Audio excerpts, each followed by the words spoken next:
नमस्कार दोस्तों, मैं जितेंद्र सिंह AGIS में आपका तहे दिल से स्वागत करता हूं।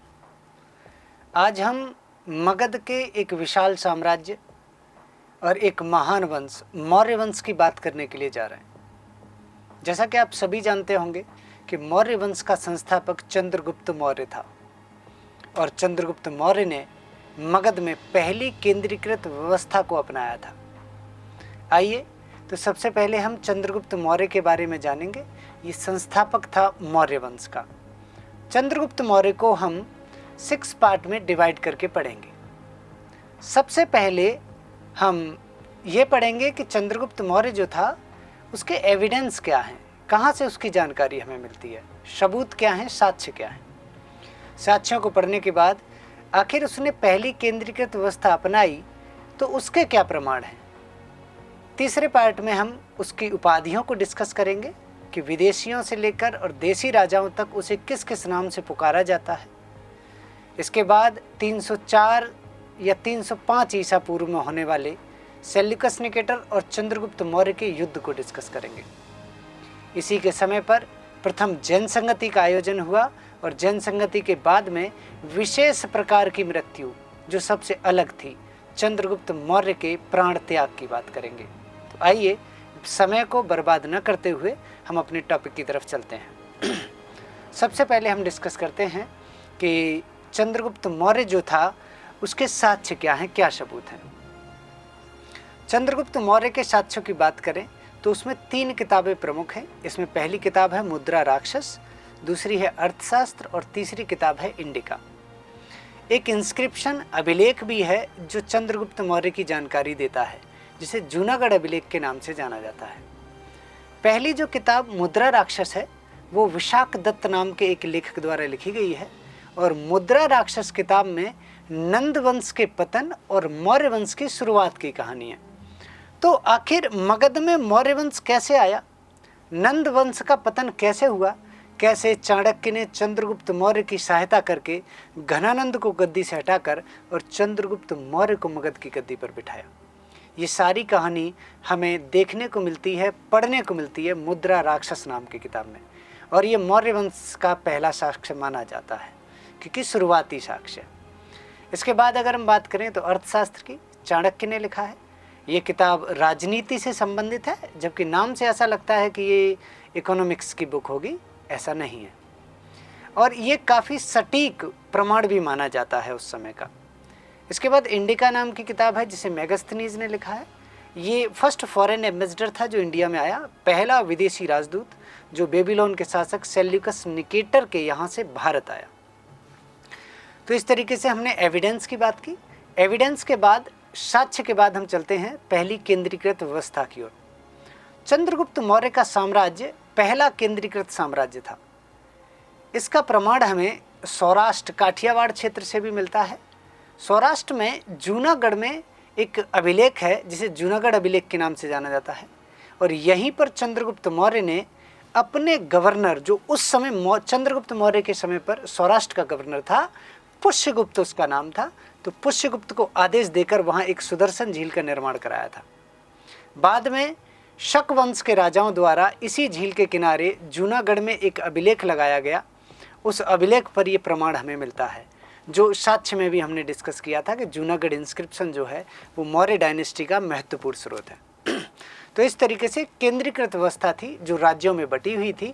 उनमें से एक राज्य था सौराष्ट्र जिसका गवर्नर था पुष्यगुप्त, और चंद्रगुप्त मौर्य ने पुष्यगुप्त को आदेश देकर सुदर्शन झील का निर्माण कराया था। चलिए तीसरे भाग की तरफ चलते हैं, चंद्रगुप्त मौर्य की उपाधियों की तरफ। चंद्रगुप्त मौर्य इतना महान था कि उसका साम्राज्य बंगाल की खाड़ी से लेकर और कैस्पियन सागर के पास अर्थात अफगानिस्तान तक था। ये बताया जाता है इतने बड़े साम्राज्य होने के कारण देसी से लेकर विदेशी लेखकों ने उसे अलग अलग नामों से परिभाषित किया है और बोला है।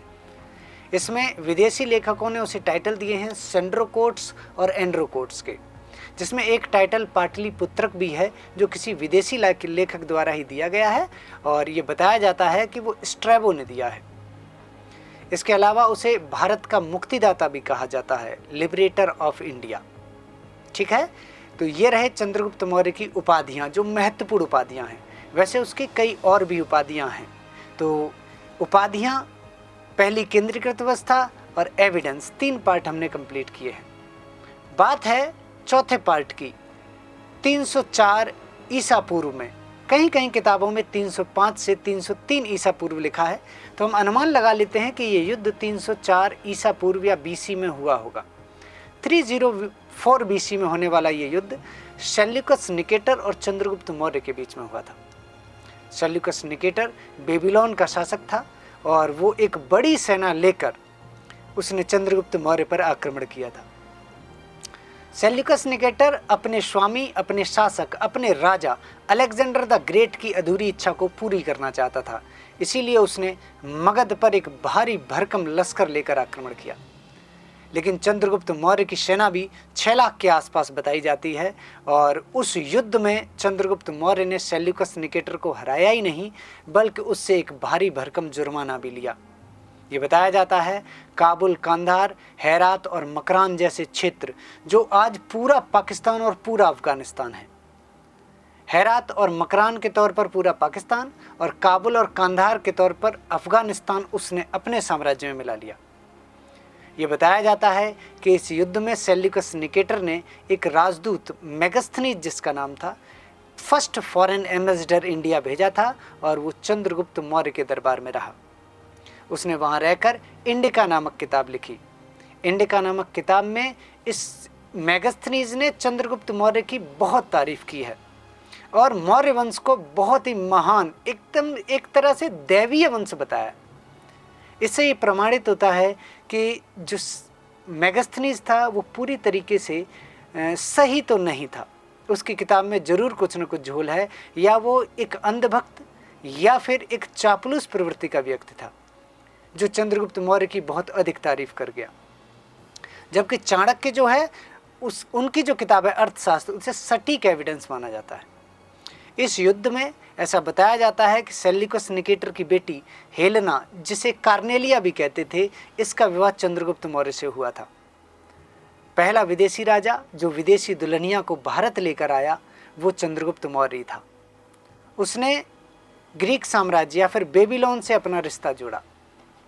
ये बताया जाता है कि इस संधि के बाद में चंद्रगुप्त मौर्य ने सेल्यूकस निकेटर को 500 हाथी भेंट किए थे।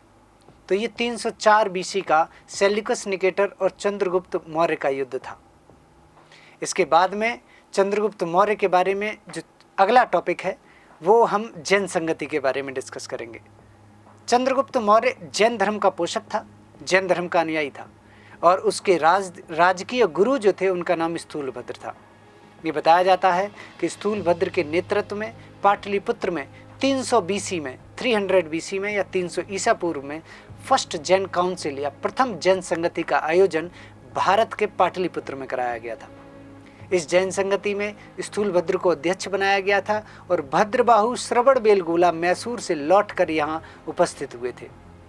स्थूलभद्र कुछ राजनीतिक भी माने जाते हैं, इसीलिए उन्होंने भद्रबाहु का पुरजोर विरोध किया इस बात को लेकर कि वो अकाल के समय पर मगध को छोड़कर दक्षिण भारत चले गए थे। हाँ, चाणक्य के अर्थशास्त्र में एक 12 साल के अकाल का वर्णन मिलता है, जबकि मेगस्थनीज की इंडिका में किसी भी प्रकार का अकाल न पड़ने की बात कही गई है। इससे यह भी प्रमाणित होता है कि एक ही साम्राज्य के बारे में दो अलग बातें, कौन सी सत्य मानी जाए, कौन सी झूठ मानी जाए। तो चापलूसों की बात तो हमेशा ही झूठ मानी जाती है, इसीलिए चाणक्य की बात को सत्य माना गया कि हाँ उस समय अकाल पड़ा था। भद्रबाहु अपने शिष्यों के साथ दक्षिण भारत चले गए थे और जब अकाल खत्म हो गया तब वो उत्तर भारत लौटे। इस जैन संगति में दोनों में काफी विवाद हुआ, स्थूलभद्र में और भद्रबाहु में। ये दोनों ही जैन गुरु थे चंद्रगुप्त मौर्य के समय, लेकिन स्थूलभद्र ने किसी भी प्रकार भद्रबाहु को टिकने नहीं दिया। ऐसा माना जाता है कि इसी जैन संगति में जैन धर्म टूटकर खंडित होकर 2 भागों में डिवाइड हो गया, खंड खंड हो गया। और ये 2 पार्ट थे, श्वेतांबर और दिगंबर। श्वेतांबर संप्रदाय की स्थापना स्थूलभद्र ने की, जबकि दिगंबर संप्रदाय की स्थापना भद्रबाहु ने की। दिगंबर वो जो वस्त्र नहीं पहनते और श्वेतांबर वो जैनी जो श्वेत वस्त्र धारण करते हैं। इस जैन संगति में ये भी क्लियर हुआ कि भद्रबाहु वो हैं जिन्होंने दक्षिण भारत में जैन धर्म का प्रचार किया है। इसके बाद जब चंद्रगुप्त मौर्य का बेटा बिंदुसार, जो दुर्धरा का पुत्र था, वो बड़ा हो गया, तो उसने चंद्रगुप्त मौर्य ने अपना साम्राज्य अपने पुत्र को सौंपकर और उसने एक अच्छी मृत्यु, कहते हैं जीवन तो किसी के हाथ में नहीं, जन्म तो किसी के हाथ में नहीं कि किस परिस्थिति में हो, किस घर में हो, लेकिन मृत्यु आपके हाथ में है। तो उसने कहा मैं एक श्रेष्ठ और अच्छी मृत्यु मरूंगा। वो समझ चुका था कि भद्रबाहु श्रेष्ठ गुरु हैं, वो जितेंद्रिय हैं, वो जिन हैं। इसीलिए उन्होंने भद्रबाहु को अपने साथ लेकर चंद्रगुप्त मौर्य श्रवण बेलगोला चले गए। 298 बीसी में उपवास रखकर संलेखना विधि से चंद्रगुप्त मौर्य ने अपने प्राणों को त्याग दिया। तो ये महान चंद्रगुप्त मौर्य की गाथा थी, जिसे हमने बहुत ही कम समय में 6 भागों में डिवाइड करके और इसे आपको समझाया। इस समय जो राजकीय भाषा थी वो पाली थी, और जो सिक्के चलते थे उन सिक्कों को करसारपड़ सिक्कों के रूप में जाना जाता है। आशा करते हैं कि हमारा ये, देखो आजकल समय तो किसी के पास नहीं है, और इसी चीज़ को देखते हुए AGIS आपके लिए, क्योंकि आप YouTube पे वीडियो देखेंगे बहुत सारे, तो कुछ ऐसे वीडियो हैं जिनमें बहुत सारी इधर उधर की बातें की जाती हैं, बहुत सारे ऐड आते हैं, बहुत सारी दिक्कतें होती हैं, लेकिन ये रहेगा कि हमारा जो ये वीडियो है कम समय में ज़्यादा से ज़्यादा कंटेंट, अच्छे से अच्छा कंटेंट आपको प्रोवाइड कराएगा। अगर आप AGIS के साथ जुड़े रहेंगे तो आपको किसी भी एग्ज़ाम में कभी भी कोई प्रॉब्लम आने वाली नहीं है। 2 से 3 बार अगर वीडियो आपने सुन लिया तो आपको पूरे बढ़िया तरीके से कंठस्थ हो जाएगा। तो आप सभी इस चीज़ का लाभ उठाएं और आप सभी AGIS के साथ जुड़े रहें। धन्यवाद, नमस्कार।